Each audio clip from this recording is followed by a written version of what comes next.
کہ وہ برائی سے روکے اور دنیاوی امور سے اور دنیاوی لغویات سے بھی بچے۔ اب جو بندہ نماز پڑھنے کے بعد برائی کرے تو اس کا مطلب یہی ہے کہ اس کی نماز قبول نہیں ہوئی ہے، یعنی کہ اس نے نماز کو تمام اراکین کے ساتھ ادا نہیں کیا ہے۔ جس طریقے سے ہمارے عرف کے اندر یہ بات ہمیشہ جاری ہوتی چلتی رہتی ہے کہ فلاں آدمی حج کر کے آیا، حج کر کے آنے کے بعد کیا گناہ کر رہا ہے، نماز چھوڑ رہا ہے، نماز وقت پر ادا نہیں کر رہا ہے، تو اس کا مطلب یہ سمجھتے ہیں کہ نماز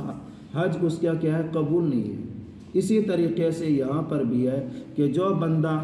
نماز پڑھے، نماز پڑھنے کے بعد برائی کرے تو اس کا مطلب یہ ہے کہ وہ تمام ارکان کے ساتھ نماز کو ادا نہیں فرمایا۔ اسی طریقے سے یہاں بھی اللہ رب العزت فرماتے ہیں ہدی للمتقین کہ جو بندہ پرہیزگار ہوگا، جس کے دل کے اندر ایمان ہوگا، جس کے اندر خشیت الہی جاری ہے، اسی بندہ کے لیے یہ کتاب رہنمائی کرے گی، راہ راست پر لائے گی۔ فرماتے ہیں الذین یؤمنون بالغیب، عام مفسرین حضرات اس کے بارے میں فرماتے ہیں ہدی للمتقین اور الذین یؤمنون بالغیب ویقیمون الصلاۃ ومما رزقناہم ینفقون، یہ تمام کے تمام کیا صحابہ کے اوصاف ہیں۔ صحابہ متقی بھی ہے، پرہیزگار بھی ہے۔ فرماتے وہ لوگ جو ایمان لائے غیب پر، وہ لوگ جو ایمان لائے غیب پر۔ غیب کا مطلب یعنی جو ہماری نظروں کے اندر موجود نہیں ہے، جو ہماری نظروں کے سے غائب ہے، وہ غیب مراد ہے۔ امور غیبیہ یعنی کہ جنات، یعنی کہ فرشتے، یعنی کہ جنت اور جہنم، یہ تمام امور ایسے ہیں ان کو ہم دیکھ بھی نہیں سکتے ہیں اور اس کی آواز بھی ہم سن نہیں سکتے ہیں۔ تو فرماتے وہ لوگ جو ایمان لائے غیب پر، یہ ایمان والوں کی نشانی ہے، ایمان والوں کی علامت ہے کہ وہ لوگ جو ایمان لائے غیب پر، یعنی جن امور کو نہیں دیکھ سکتا ہے، جن امور کی آواز کو، جن چیزوں کی آواز کو نہیں سن سکتا ہے، اس کے باوجود بھی اس پر ایمان لانا محض اس وجہ سے کہ اللہ رب العزت کا حکم ہے۔ جس طریقے سے واقعہ پیش آیا تھا کہ نبی پاک صلی اللہ علیہ وسلم جب شب معراج سے تشریف لائے تو مکۃ المکرمہ اور مدینہ منورہ کے اندر یہ آواز گونجنے لگی اور یہ آواز پھیل گئی کہ ایک مکۃ المکرمہ کے ایک محمد نامی شخص ہے جو یہ کہتا ہے کہ ایک رات کے اندر وہ ساتوں آسمان پر چلے گئے۔ چنانچہ اس وقت میں حضرت ابوبکر صدیق ملک شام کے اندر موجود تھے، تو کسی آدمی نے، کسی یہودی عالم دین نے یہ کہا حضرت ابوبکر صدیق سے کہ مکۃ المکرمہ کے اندر ایک ایسا انسان ہے جو یہ دعویٰ کر رہا ہے کہ ایک رات کے اندر اللہ کچھ لمحے، ایک رات نہیں بلکہ رات کے کچھ ہی حصے، کچھ ہی لمحے کے اندر ساتوں آسمان پر جا کر کے پھر واپس آ گئے۔ تو حضرت ابوبکر صدیق نے فرمایا کہ میں اس کو ہرگز قبول نہیں کر سکتا ہوں، یہ ہمارے ذہن دماغ سے بہت ہی اوپر ہے۔ چنانچہ اس یہودی نے کہا کہ نہیں، یہ تو محمد نامی شخص اس بات کا دعویٰ کر رہا ہے۔ چنانچہ حضرت ابوبکر صدیق نے کہا کہ تب میں مانتا ہوں، یعنی کہ وہ چیز جو ہماری عقلوں سے غائب ہے، وہ چیز جو ہماری عقلوں سے بالکل دور ہے، جس کو ہم عقل کے ذریعے سے سمجھ بھی نہیں سکتے ہیں، عقل کے ذریعے سے پہچان بھی نہیں سکتے ہیں، ہم آنکھوں کے ذریعے سے دیکھ بھی نہیں سکتے ہیں، اس کے بارے میں ہے کہ اللہ رب العزت کے فرمودات کے مطابق الذین یؤمنون بالغیب، کہ جو چیز ہمارے نظروں سے غائب ہے، آسمان و زمین کے اندر پوشیدہ اور مخفی ہے، اس پر ایمان لانا ضروری ہے، یعنی جنات، شیاطین، فرشتے وغیرہ پر ایمان لانا ضروری ہے۔ اسی طریقے سے ہمارے نبی سے پہلے حضرت آدم علیہ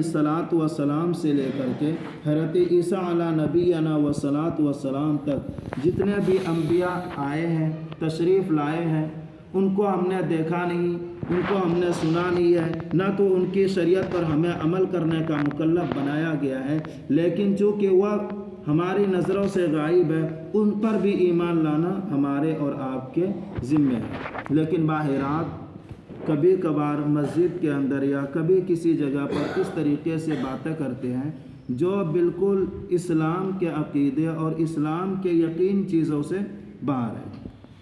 جیسے باہرات پڑھے لکھے ہوتے ہیں لیکن ان پڑھ یا پڑھے ہوئے نہیں ہوتے ہیں، تب بھی وہ ظاہر سی بات ان پڑھ کی طرح ہی باتیں کریں گے۔ کبھی کبھار بولتے ہیں کہ صرف اور صرف ہمیں اپنے وقت کے نبی کو ماننا ضروری ہے۔ بعض حضرات کیا بولتے ہیں کہ ہمیں اور آپ کو اپنے وقت کے نبی کو ماننا ضروری ہے،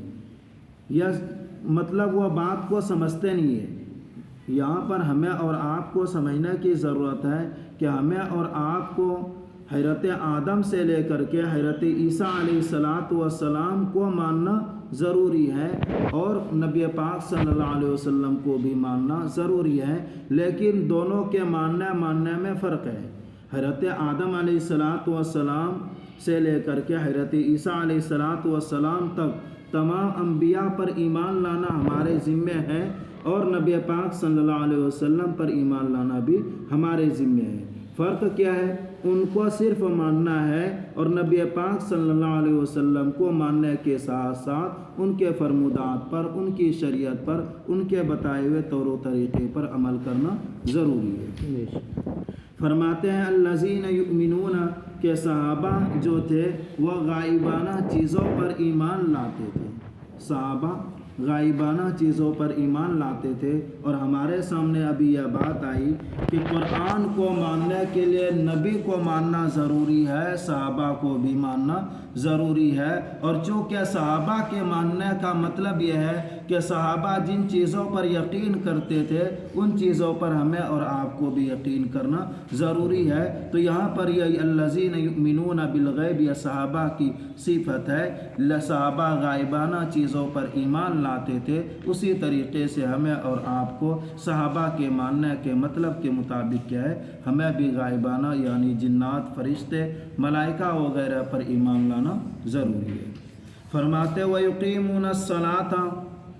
وہ لوگ جو نماز قائم کرتے ہیں، وہ لوگ جو نماز قائم کرتے ہیں، وَمِمَّا رَزَقْنَاهُمْ يُنْفِقُونَ اور جو ہم نے ان کو عطا کیا ہے اور ہم نے جو ان کو مال دیا ہے، يُنْفِقُونَ وہ اللہ کے راستے میں خرچ کرتے ہیں۔